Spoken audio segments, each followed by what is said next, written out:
हरे कृष्णा, राधे राधे। स्वागत है आप सभी का गोविंद भजो चैनल पर।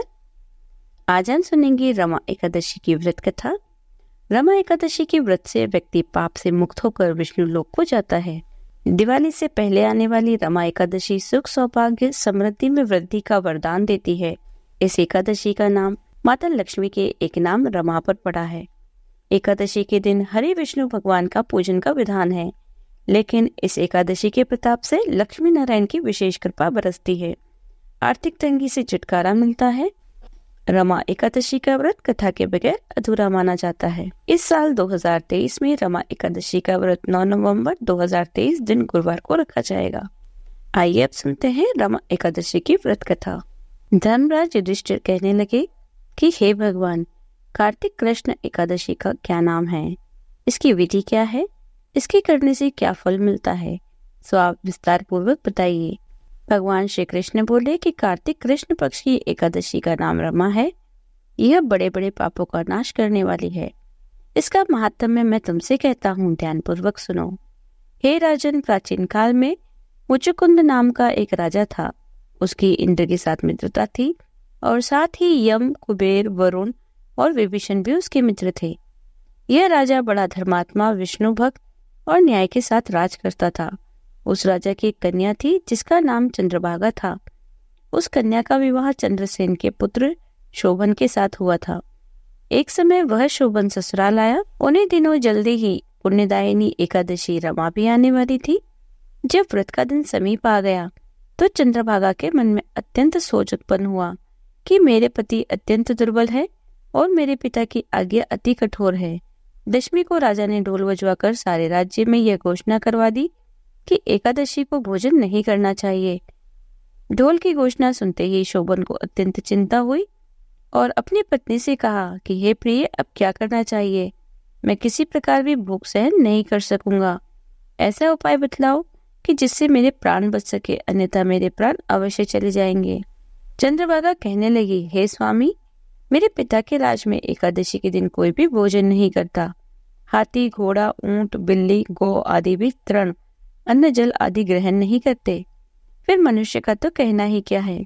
यदि आप भोजन करना चाहते हैं तो किसी दूसरे स्थान पर चले जाइए, क्योंकि यदि आप यहीं रहना चाहते हैं तो आपको व्रत अवश्य करना पड़ेगा। यह सुनकर शोभन कहने लगा कि हे प्रिय, मैं अवश्य व्रत करूंगा। जो भाग्य में होगा वह देखा जाएगा।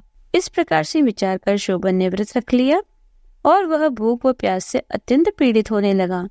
जब सूर्य नारायण अस्त हो गए और रात्रि को जागरण का समय आया तो वैष्णवों को अत्यंत हर्ष देने वाला था, परंतु शोभन के लिए अत्यंत दुखदायी हुआ। प्रातःकाल होते ही शोभन के प्राण निकल गए। तब राजा ने सुगंधित काष्ठ से उसका दाह संस्कार करवाया, परंतु चंद्रभागा ने अपने पिता की आज्ञा से अपने शरीर को दग्ध नहीं किया और अंत्येष्टि क्रिया के बाद अपने पिता के ही घर में रहने लगी। रमा एकादशी के प्रभाव से शोभन को मंदराचल पर्वत पर धन धान्य से युक्त तथा शत्रुओं से रहित एक सुंदर देवपुर प्राप्त हुआ। वह अत्यंत सुंदर और वैदुर्य जटित स्वर्ण के खंभों पर निर्मित अनेक प्रकार के स्फटिक मणियों से सुशोभित भवन में बहुमूल्य वस्त्राभूषणों तथा छत्र व चंवर से विभूषित गंधर्व और अप्सराओं से युक्त सिंहासन पर आरूढ़ ऐसा शोभायमान होता था मानो दूसरा इंद्र विराजमान हो। एक समय मुचुकुंद नगर में रहने वाले एक सोम शर्मा नामक ब्राह्मण तीर्थ स्थान करता हुआ घूमता घूमता उधर जा निकला और उसने शोभन को पहचान कर कि यह तो राजा का जमाई शोभन है, उसके निकट गया। शोभन भी उसे पहचान कर अपने आसन से उठकर उसके पास आया और प्रणाम आदि करके कुशल प्रश्न किया। ब्राह्मण ने कहा कि राजा मुचुकुंद और आपकी पत्नी कुशल से हैं। नगर में भी सब प्रकार से कुशल है, परंतु हे राजन, हमें आश्चर्य हो रहा है। आप अपना वृतांत कहिए कि ऐसा सुंदर नगर जो न कभी देखा न सुना आपको कैसे प्राप्त हुआ। तब शोभन बोला कि कार्तिक कृष्ण की रमा एकादशी का व्रत करने से मुझे यह नगर प्राप्त हुआ, परंतु यह अस्थिर है। यह स्थिर हो जाएगा, ऐसा उपाय कीजिए। ब्राह्मण कहने लगे, हे राजन, यह स्थिर क्यों नहीं है और कैसे स्थिर हो सकता है, आप बताइए। फिर मैं अवश्य ही यह उपाय करूंगा। मेरी इस बात को आप मिथ्या न समझिए। शोभन कहने लगा कि मैंने इस व्रत को श्रद्धा रहित होकर किया, अतः यह सब कुछ अस्थिर है। यदि आप मुचुकुंद की कन्या चंद्रभागा को यह सब वृत्तांत कहें तो स्थिर हो सकता है।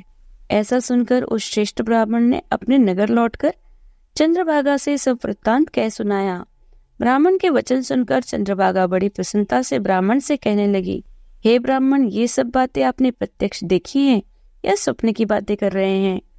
ब्राह्मण कहने लगा कि हे पुत्री, मैंने महावन में तुम्हारे पति को प्रत्यक्ष देखा है, साथ ही किसी से विजय न हो ऐसा देवताओं के नगर के समान उनका नगर भी देखा है। जिस प्रकार वह स्थिर रह सके सो उपाय करना चाहिए। चंद्रभागा कहने लगी, हे विप्र, तुम मुझे वहां ले चलो। मुझे पतिदेव के दर्शन की तीव्र लालसा है। मैं अपने किए हुए पुण्य से उस नगर को स्थिर बना दूंगी। आप ऐसा कार्य कीजिए जिससे उनका हमारा संयोग हो, क्योंकि योगी को मिला देना महान पुण्य है। सोम शर्मा यह बात सुनकर चंद्रभागा को लेकर मंदराचल पर्वत के समीप वामदेव ऋषि के आश्रम पर गया। वामदेव जी ने सारी बात सुनकर वेद मंत्रों के उच्चारण से चंद्रभागा का अभिषेक कर दिया। तब ऋषि के मंत्र के प्रभाव से और एकादशी व्रत से चंद्रभागा का शरीर दिव्य हो गया और वह दिव्य गति को प्राप्त हुई। इसके बाद बड़ी प्रसन्नता के साथ अपने पति के निकट गई। अपनी प्रिय पत्नी को आते देखकर शोभन अति प्रसन्न हुआ और उसे बुलाकर अपनी बाईं तरफ बैठा लिया। चंद्रभागा कहने लगी, हे प्राणनाथ, आप मेरे पुण्य को ग्रहण कीजिए। अपने पिता के घर जब से मैं 8 वर्ष की थी तब से विधि पूर्वक एकादशी के व्रत को श्रद्धा पूर्वक करती आ रही हूँ। इस पुण्य के प्रताप से आपकी यह नगरी स्थिर हो जाएगी तथा समस्त कर्मों से युक्त होकर प्रलय के अंत तक रहेगी। इस प्रकार चंद्रभागा दिव्य शरीर और आभूषणों से सुसज्जित होकर अपने पति के साथ आनंद पूर्वक रहने लगी। हे राजन, यह मैंने रमा एकादशी का महात्म्य कहा है। जो मनुष्य इस व्रत को करता है उनके ब्रह्म हत्या इत्यादि समस्त पाप नष्ट हो जाते हैं। कृष्ण पक्ष और शुक्ल पक्ष दोनों की एकादशियां समान है, इनमें कोई भेदभाव नहीं है, दोनों समान फल देती है।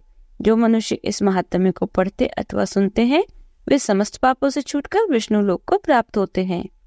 बोलिए श्री हरि विष्णु भगवान की जय। एकादशी माता की जय।